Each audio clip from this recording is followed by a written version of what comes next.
Gamers and Digidestin. It's Mike, aka Sanaku from Overground, and welcome back to the channel, where today we're moving on to the next episode of our Rainbow series, and it's going to be the color green. And for once, green is not the last color that we're going to be featuring, but I don't know if you can really call this a green deck either. But let's go ahead and get into it.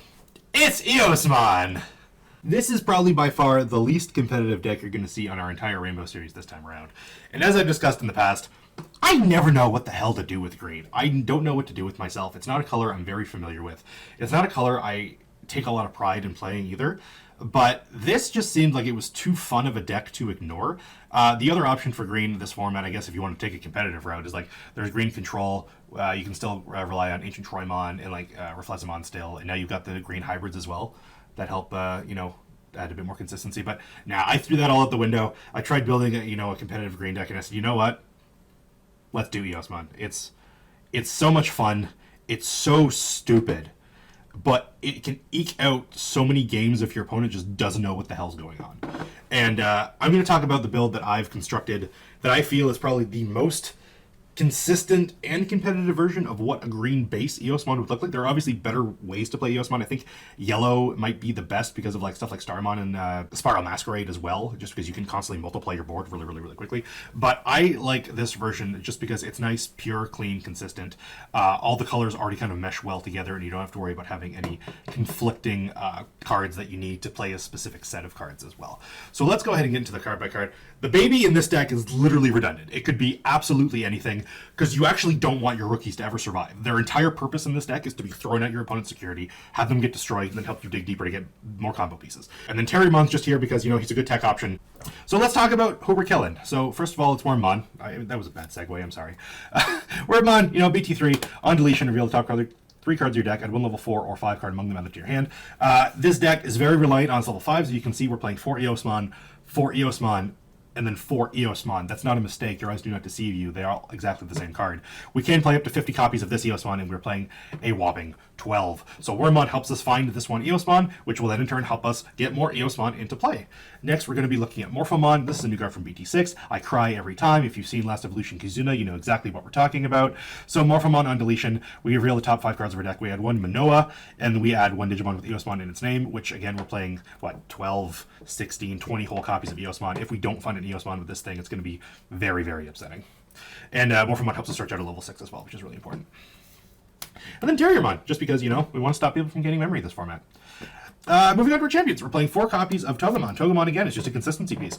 On Digivolve, we reveal the top 3 cards of our deck. We had a level 5 or higher Digimon among them and add them to our hand. This helps us get into our 12 copies of this Eosmon and our 4 copies that we're only allowed of this Eosmon as well, because these Eosmons are our main win condition right here on this side of the table. We're going to complement with 4 copies of the level 4 Eosmon. This is the new Eosmon from BT6. I mean, they're all new Eosmons from BT6. This just lets us, on play, we have to play a white tamer with the play cost of 4 or less for free, and then our opponent gets to play a tamer from their hand for free as well. And then it also has the when attacking inheritable, where if we can play another white tamer from our hand with the play cost of 4 for free as well. This deck's all about accelerating tamers into play, and you'll see why as we get further up the chain if you're unfamiliar with these cards.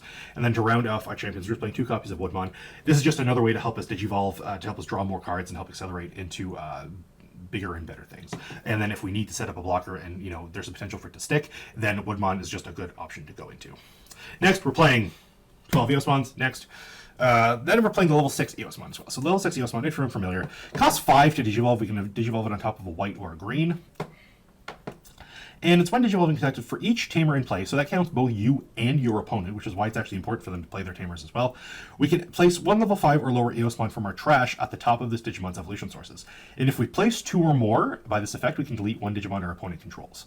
So that's really important, because since we're playing so many Digimon with Eosmon in their name, they're naturally just going to be destroyed by circumstance, because either going to be we're attacking with them to have them be destroyed, or they're going to just be in our security to the point where they're going to get sent to the trash by default. So that way when we get up into this Eosmon, we're always generally going to have enough bullets in our grave for instant removal. So Digivolving into this Eosmon always guarantees that we take out at least one of our opponent's threats. And then for every 3 Digimon Ins evolution cards, we gain security attack +1. So depending on how big our trash is and how late in the game we are, this Eosmon can get extremely, extremely beefy. And we can start swinging for an insane amount of checks, and its DP will just be insane, because the level 5's Eosmon inheritable is that this Digimon gets +1000. So if we just put 2 of these under level 6 Eosmon just by circumstance, that means we're already coming into play with 15k, which means generally nothing should kill us. And we're playing 2 Tai Kamiyas down here that'll also help with our DP boost, and I'll get to that in a second as to why that's important. Next, to round out our Digimon, we're playing 2 copies of Armageddon, and Armageddon is because he's a level 7 that can evolve on top of a white, and Eosmon is is a white level 6 rather. And Armageddon, well, we're never going to get the rush effect because we're not playing any Diaboromon tokens. It helps us kind of survive BT1 Omni, which is ironically kind of like the bane of this deck's existence because it does play so many cards with the exact same name, and we just don't want to get board wiped. So Armageddon just turns any level 7s when Digivolve effects off, so that means that we're going to be generally safe from any big level 7 board wipe like a BT1 Omnimon. This deck doesn't necessarily fall to something like Alter S, but it doesn't necessarily fall to Zwart Defeat either, but it does just make sure that all of those effects are just essentially turned off and that we don't have to worry about our opponent trying to make one big level 7 for a big push for game. And then we're going to go into our Tamers. So we're playing 3 copies of Manoa. Again, if you watched Last Evolution Kazuna, you will not like her as much as I don't.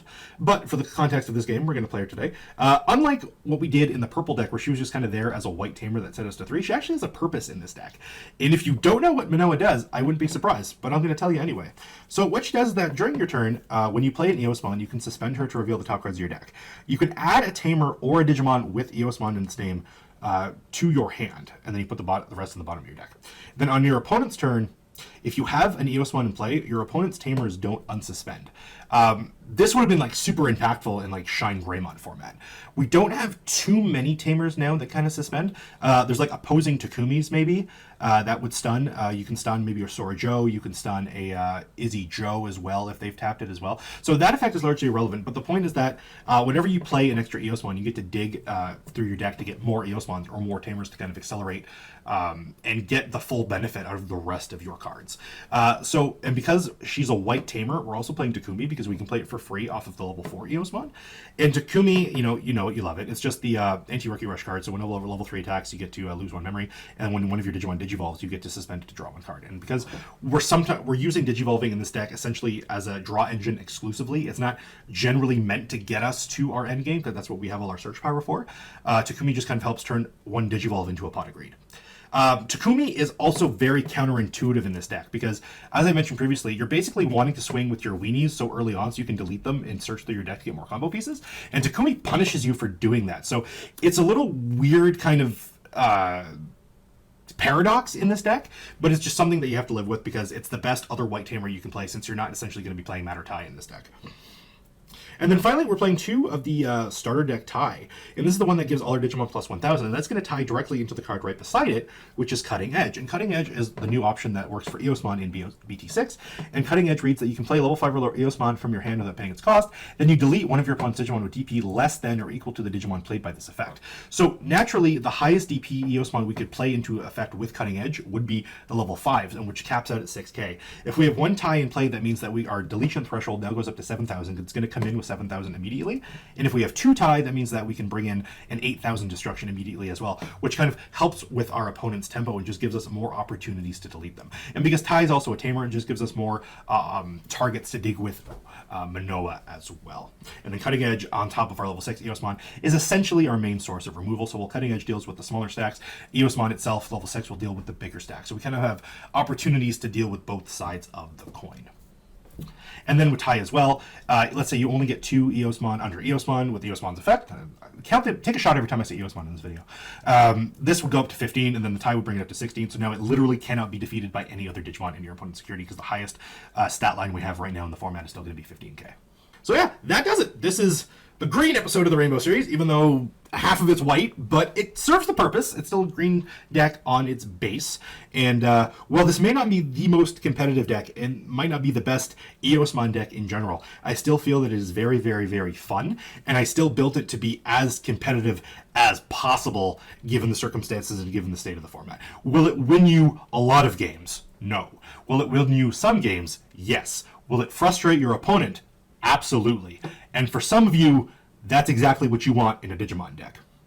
So, if you have any extra comments, questions, or suggestions about this deck, feel free to leave a comment in this comment section below. If you like what we do here at Overground, please consider giving us a subscription. And if you like the video, please feel free to give it a thumbs up. I look forward to seeing you guys in the last and final episode of the Rainbow series for BT6, where we're going to be covering the color red. Take care, everybody.